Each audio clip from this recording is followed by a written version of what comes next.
عمرك غلطت غلطة بسيطة وفضلت تعاقب نفسك عليها أيام؟ عمرك اتأخرت في حاجة وحسيت إنك فاشل؟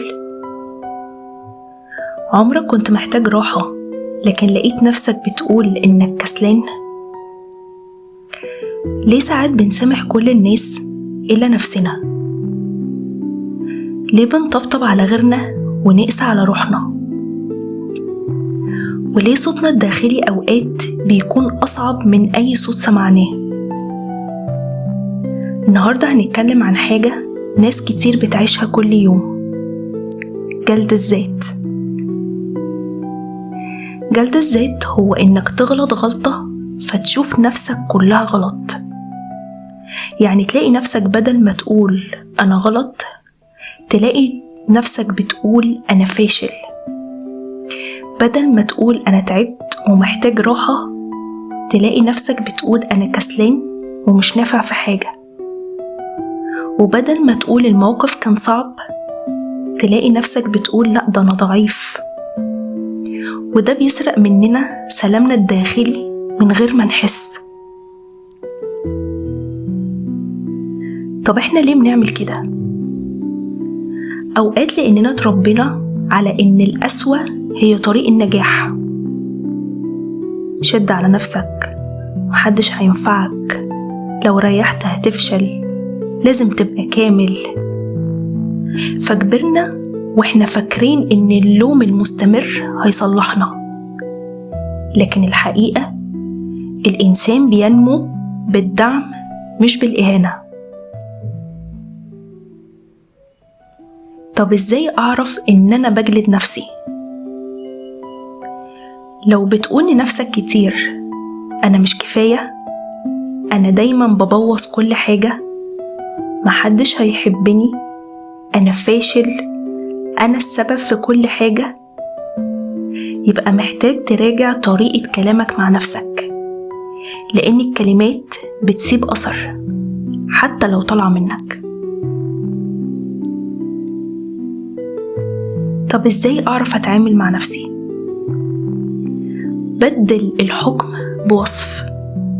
بدل ما تقول أنا فاشل قول أنا مريت بتجربة وما نجحتش، وده عادي.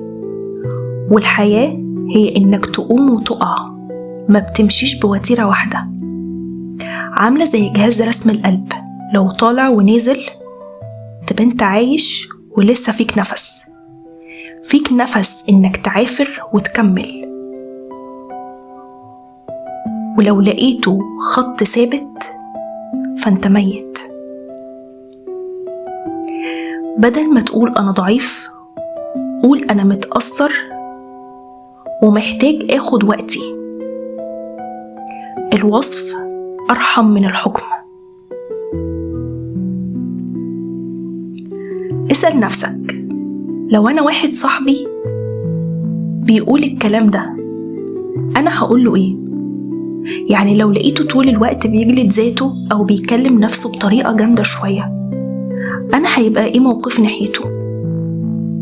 غالبا هتكون أحن عليه. من فضلك عامل نفسك بنفس الرحمة.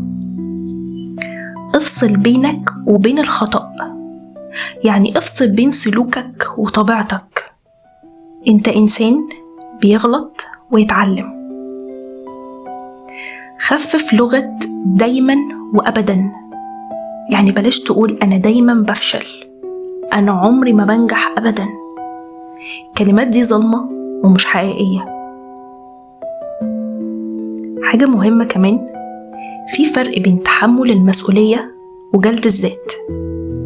المسؤولية بتقول أنا غلطت وهصلح. جلد الذات بيقول أنا سيء ومفيش فايدة. الأولى بتبنيك والتانية بتكسرك.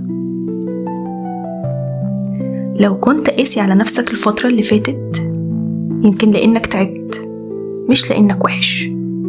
ولو صوتك الداخلي مؤذي ده صوت انت اتعلمته مش صوت حقيقتك. ابدأ من النهاردة تتكلم مع نفسك كأنك بتكلم حد بتحبه. انت تستحق كلمة طيبة حتى من نفسك، وتستحق فرصة جديدة حتى بعد الغلط. خليك أحن على قلبك، انت مش مشروع عقاب، انت إنسان يستحق الرحمة. أشوفكم في الحلقة الجاية وأيامكم كلها طبطبة.